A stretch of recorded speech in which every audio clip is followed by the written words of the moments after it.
Zimbabwe is getting hit at every turn by the worsening situation of the coronavirus pandemic. As correspondent Varaya Wakutuya reports, medical oxygen is now in short supply at the country's health facilities. Zimbabwe's second wave is spreading across the country with greater ferocity than the first. Since the beginning of the year, 8 out of 10 patients that have been treated at this clinic have been COVID-19 cases. Between 30 to 40% of those have been in respiratory distress, which requires oxygen for treatment. The first phase had quite few people progressing with the symptoms to need ventilation or to need oxygen. But all of a sudden, the second attack comes heavily.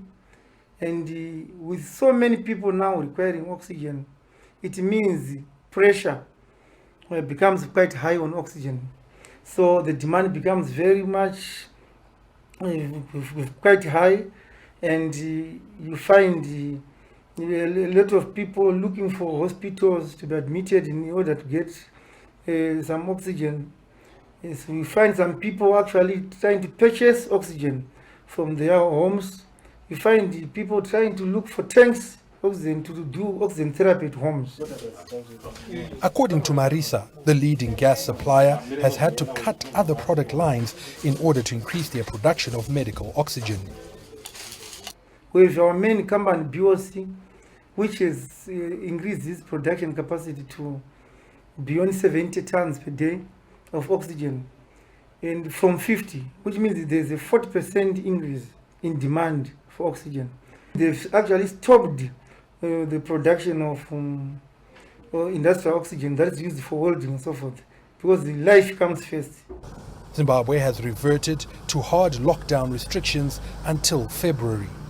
Intercity movement is banned, an overnight curfew has been extended, and gatherings are capped at 30 people as the country desperately tries to halt the resurgent spread.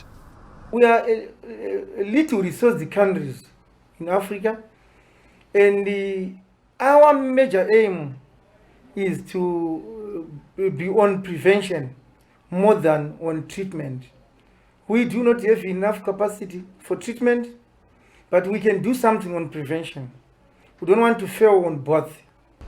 The government says it has released about $86 million to recruit more health workers, procure medicines and personal protective equipment, and increase capacity at hospitals to admit more patients.